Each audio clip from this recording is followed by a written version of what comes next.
a production of the Women of Color Empowerment Institute. We are your hosts. I'm Bernadette Norris Weeks. I'm Michelle Austin Pammy. And I'm Kathy Eggleston. Today we have a very special guest. She is Kelly Seabrook, and we'll be talking about everything divorce, everything you need to know, ladies. Well, you may wonder why we're talking about divorces and child support, sort of depressing topics. But at the end of the day, these are issues we're going to have to deal with. At least 50% of married people end up divorced. So we need to know as much as we can about it. It's about our financial future and our children's future. Absolutely. Absolutely. And today we have the expert here. So let's jump right in. Kelly, first of all, tell us, how did you get involved in the profession of being a divorce attorney? Okay, well, of course, first you have to do is go to law school. I went to law school, the necessary 3 years, and then I needed a job. And I joined a law firm, and basically they just needed a divorce attorney. But I was a people person. I like interacting with clients and helping people. My past experience has been in social work, so it was a natural progression into not only helping people, but helping people being versed in the law. So I enjoyed it immensely. I represent, people always ask, who do you represent? I represent people who pay me. So that's women, that's men, that's mothers, that's fathers, husbands and wives, and I enjoy it immensely. Now, you've been doing this for a long time. 33 years. Wow. 33, that's and she a is long really time. good too. Well, after 33 years, you either sink or, you go above. And, I think I've done pretty good. So Yes, you have. Thank you. Well, we're interested in understanding who it is that comes to your door. Who are the people who come to you? What is the cause of so many divorces? Well, you have the usual ones. You have adultery. You have habitual drunkenness and drug abuse. You have physical cruelty, where you're involved in domestic matters. But believe it or not, the main reason I find that people get divorced is money. People do not handle money the same way.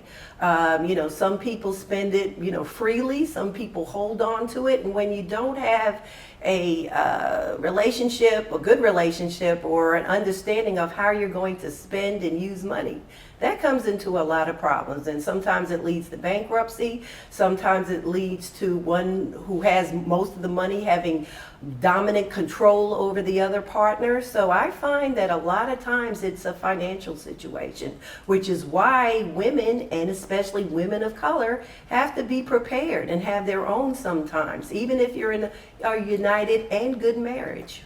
That's an interesting point, because when you talk about money and having your own money, like, what do you recommend? Like a separate account, or what are we talking about? You always, as a woman, need a little stash of your own, I think. You hear that? A little stash. A little stash of your own. And also, you need to know how your money's coming in, how it's used, because many times, especially, older women are not familiar about their financial situation. They let their husband handle it, which is fine, but at least have some knowledge. I'll ask them, well, what IRAs do you have? What mutual fund? I don't know. Is it with Fidelity? Is it with, they have absolutely no clue. And how they really get into financial difficulty is once they're divorced, because they don't have their name on the mortgage, because they don't have their own credit cards, and their husband gives them a credit card with their name, they have no credit history. So when they do get a settlement, or they do get some money and they want to move into their own home, it's difficult for them. Because when you don't have a credit history, and and your credit score is at 600 because you've never had a credit card, it's hard to get a home. So I always advise people to have a little bit of your own. I always advise people to know your financial situation and to at least get some sort of credit card or some kind of credit. So if you do fall into that situation, you'll be able to survive. I want to stay on that topic of finance a little bit, but bring it into advice for young people. I think that I was certainly raised in the era of, be submissive to your husband, and there are certain things that women don't ask. And my mother went through a divorce, And at the end of it, she was not financially better for it. Right. And so for young women, especially before they get into a marriage, having seen what you've seen, what advice would you give them on conversations they need to have? Well, you have to have a conversation with your husband. I always advise people on premarital counseling. People want to go to counseling when there's a dilemma, when there's controversy. Well, I always think you need to be a little proactive. Not only that you love your husband, but what's his financial history?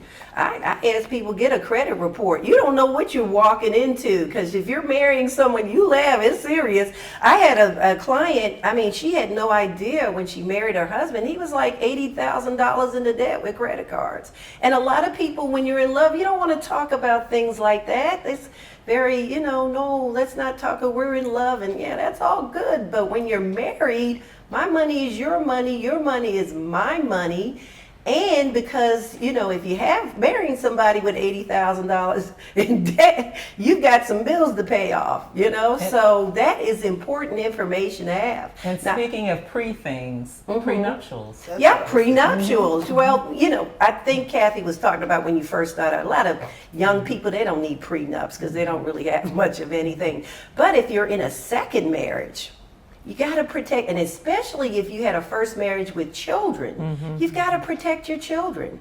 Because here you are in your second marriage, you're bringing a lot of what you've accumulated during your first marriage, and maybe in the interim while you were single, and putting it in a second marriage.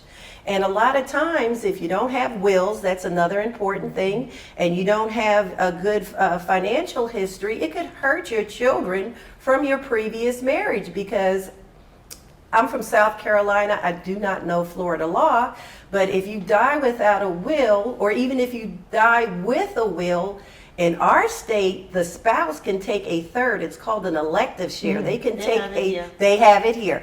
They can take a third, whether you say, I give all my property to my children. So they could take a third, overturn the will and everything else. So what you have to do, especially if you're in a second marriage, is do a little financial planning. Maybe set up a trust for your children.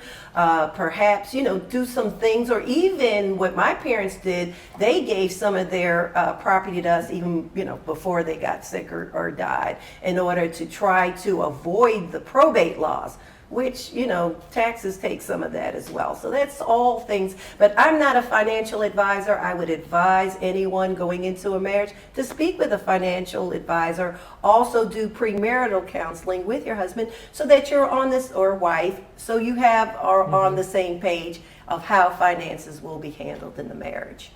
What you just said was interesting. You said that your parents were doing some planning, and they turned over some assets to the children. That could happen. So even a young person who really has not accumulated wealth may have some transferred wealth from their parents. Correct. So at that time, they should also be considering prenups.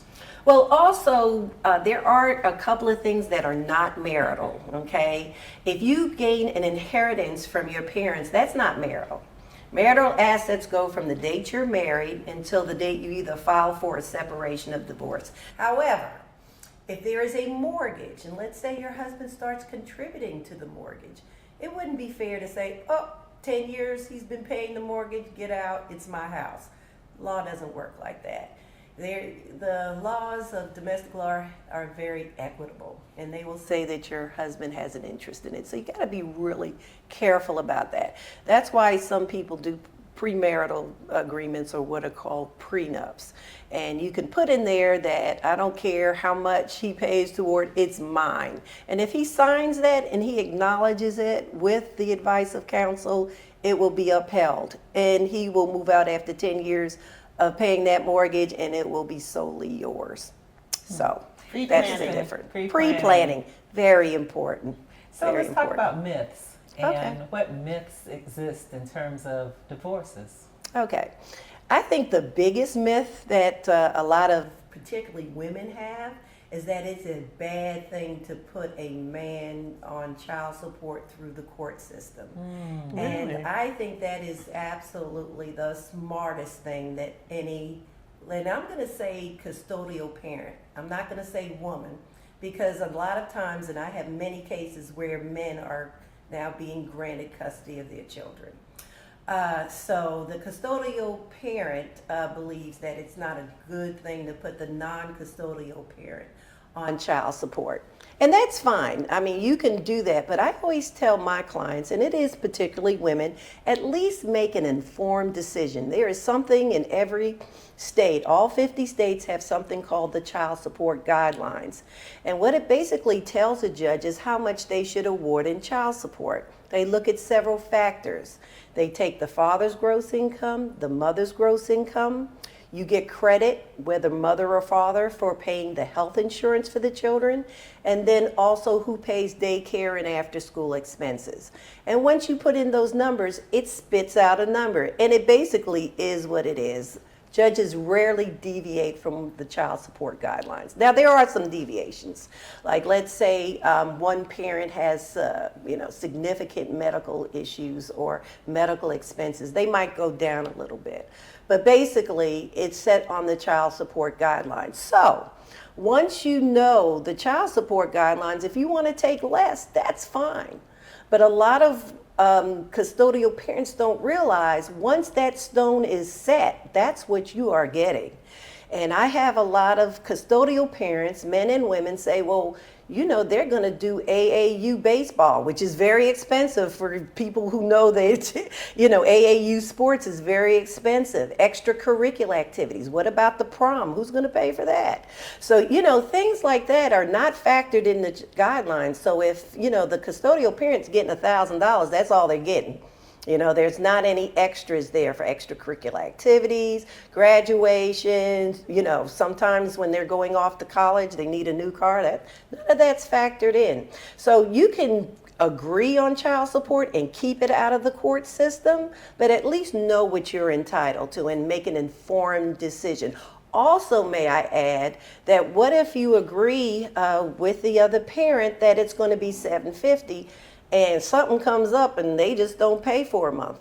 It's not enforceable. At least if you go to court, it's enforceable. It's in writing. It's in writing, and you have a court order, and court orders are enforceable. So if they don't do it, you can file what is called a contempt action. And then you take them back to court, and they either have to pay up or they go to jail. And, some people say, well, I don't have the money, you can put me in jail. But you'll be surprised when they go to jail, they find that money. Because it's basically, contempt is like a key to the jail where once you comply with the court order, they'll let you out. Mm-hmm. So they might sentence you to a year in jail, but you can purge yourself. They call it purging. You can purge yourself by paying whatever is owed in child support. So once they pay it, they're out. You make a really good point, because the thing is, the child support really belongs to the child. So it's really unfair when parents say, I don't want to do that. I don't want to put him under those constraints, or the other party makes the custodial parent feel as though they're somehow wronging them by doing it. No, you're wronging your child. That is exactly right. You're wronging your child. And when they say we can work this out amongst ourselves, I promise you 9 times out of 10, they're paying less than what the guidelines say. Right. I mean, they're not trying to pay more. And the guidelines are kind of steep. They are. I find it to be, and it's based on your gross income. And people are shocked by that. It's not on your net. It's before taxes. And so it can be a little intimidating when you get that number. So. At the Women of Color Empowerment Institute, our mission is to enhance and expand leadership by women of color. We do this in a variety of different ways, including but not limited to providing mentorship opportunities for young professionals, where we assist in helping to create paths to leadership. We empower women to develop capacities for social change. We produce programs that promote heritage awareness, and we provide training opportunities for business and government. Our institute holds seminars focused on professional success techniques, and we host many other events such as our popular Advocates for Change and Leaders Connect. The Women of Color Empowerment Institute publishes a magazine called Women Lead. Our signature event is the Women of Color Empowerment Conference, a yearly conference where hundreds of leaders gather from all across the United States and beyond. To learn more about membership and how you can support our programs or be a sponsor of the Women Lead TV, visit us at nationalwomenofcolor.com. Again, that's nationalwomenofcolor.com. The law office of Austin Pammies Norris Weeks Powell is a full-service law firm practicing in the area of governmental law, including the representation of municipalities, civil litigation, personal injury, real estate, and corporate transactional matters. With over 100 years of collective experience, our attorneys are admitted to practice before state courts, federal courts, and the United States Supreme Court. We are conveniently located in downtown Fort Lauderdale and can be reached at 954-768-9770. Or for more information about the law firm of Austin Pammies Norris Weeks Powell, visit our website at apnwlaw.com. That's apnwlaw.com. What if the parent, the non-custodial parent, decides not to work?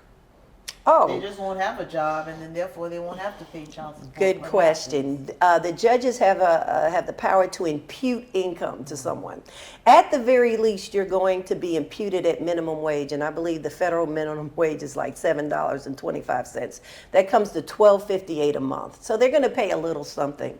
Now, if you have that situation, I always put in my court orders that the non-custodial parent has an affirmative duty to notify the custodial parent within 5 days of becoming employed, because they're not going to be employed forever. Some people quit their jobs right before court. At some point, you got to get a job. So if you have that in your court order that they have an affirmative duty to notify the custodial parent, they fail to do so, custodial parent's going to find out, normally through the kids. Daddy or mama has a job, and you don't find out, you can ask for retroactive support to the date they become employed. So I utilize that. The other thing, not necessarily minimum wage, let's say the non-custodial parent is an engineer. I normally get an expert on workforce from the state to say, how much do engineers make in the state of South Carolina or Florida? And they can testify of what they would normally make. Let's say they normally make, between 50 and 70,000. I have no clue. But let's say 50 to 70,000. The judge will impute them at 70,000. And if they can't pay it, they better find a job doing something, because again, you have an enforceable order. And if they don't pay that child support, they either pay it or they go to jail. So they're, and you cannot get a job and then quit it. Because if you quit your job, they will still keep you at that level. So you cannot voluntarily quit or even get fired, because the courts say you caused that termination. Now, if you get laid off, you can ask for a reduction in child support, and you can get it modified, but you have to show that there has been a significant change in circumstance. Has to be significant. Like you got laid off, that's significant. Let's say you get deathly ill, of course, that's some sort of significance where you can no longer work. But absent that, you just being decreased by, a couple $1,000s, that's not significant. Or the custodial parent can't come back to court and say, oh, well, he got a raise of $10,000. That's not significant. It has to be something significant. So therefore, it can be modified at all times. Kelly, nobody gets married wanting to go through a divorce, but divorces happen. Sure. So do you have any tips from your 33-year career of what people can do, given it's so emotionally fraught, to make the process of divorce more successful than less? Okay. Well, yeah. Some people want to go into court by themselves and do what is called pro se. I never suggest you do that. If you have a simple divorce or a short marriage, no kids, no property, yeah, do it yourself, okay? But if you have children involved, you have assets involved, I would always get the advice of counsel. Because that's, court is a different entity. It's hard to navigate if you don't know the rules or the evidentiary rules. So that would be the first thing I would do. Second thing, again, I would know my finances, get as much financial information that I can get. Because normally, if you have a long-term marriage, it's going to be pretty much a 50-50 split. So just know what your assets are. Be prepared in terms of, like I said, having your own maybe accounts or income in order to be able to support yourself post-divorce. And then if you need, get some counseling, because it is, like you said, Kathy, it's very emotional. Okay. I was just going to follow up. Should someone come and talk to you before yelling at that soon-to-be ex-spouse, I want a divorce?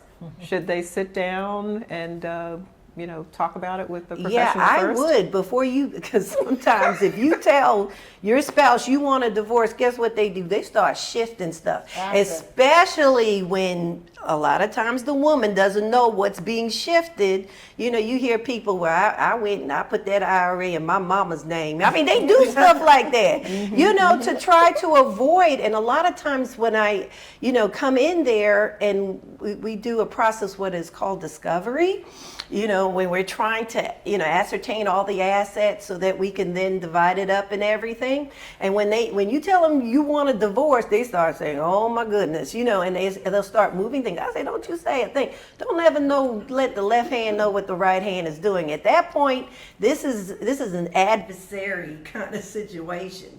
So I would never, just like you would never tell, Bernadette would never tell opposing counsel what's up her sleeve. I would not. At that point, you're not going to tell your spouse either. So that's why I believe that you should really come see a lawyer, see what is involved, see what you need, see how much it's going to cost, and then get a game plan together for a safe and secure exit. And that's great. And so moving to sort of the end of that process, probably after discovery has been done, is it better to go and fight out a divorce until the bitter end, or should people consider mediation or arbitration or some other kind of alternative dispute resolution? Oh, I definitely believe in mediation and arbitration. Not only have I practiced for 33 years, I've been a certified mediator for 18 of those years because I so believe in mediation. A lot of people like to say, oh, well, we'll just fight it out in court. Well, that sounds great, but it's very expensive. Most domestic attorneys charge by the hour, okay? So if you're going to trial, you figure it's usually about 2 days if you got kids involved. So that's 16 hours. I charge $450 an hour. It could be very expensive, and that's not even including the preparation for going to trial and marking exhibits and things of that. So it could actually go over $20,000 just trying a case. Mediation is a great alternative to doing that. And I also don't like going to trial because no one comes out of trial feeling good. I don't care how successful you are because you have children involved. And, children know what's going on. I mean, even if you try to keep them out of all of this, they have the feeling they're getting their emotions off the parents. So mediation is a great alternative. I like it for several reasons. Number one, you don't leave your future to a judge, okay? In a mediation process, you have a client and an attorney. And then, of course, on the other side, you have another client and an attorney. And the mediator is the person who tries to resolve all these issues, okay? They have no dog in the fight. They don't have one preference over the other. They normally just meet both the litigants and the attorneys for the first time that day, so they have no preconceived notions or anything like that. And they're another view into that case. Sometimes when you're a lawyer, you get so engrossed on your client's side and being a good advocate that you can't even see the other side. And the same thing for, the husband or wife on the other side. The mediator puts fresh eyes on everything.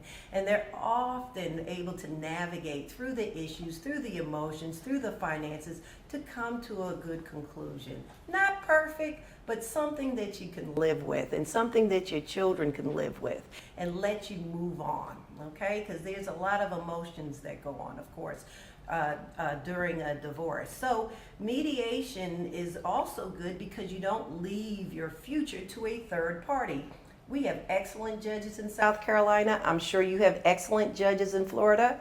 But guess what? If I got a divorce and they made a decision, Seabrook versus Seabrook is able to be put on a shelf and they go about your business and you're stuck with the decision unless you want to spend more money and appeal it. I just learned so much, Kelly, about mediation right now. So my follow-up to you is, let's say I'm contemplating divorce. How do I select the right divorce attorney for me?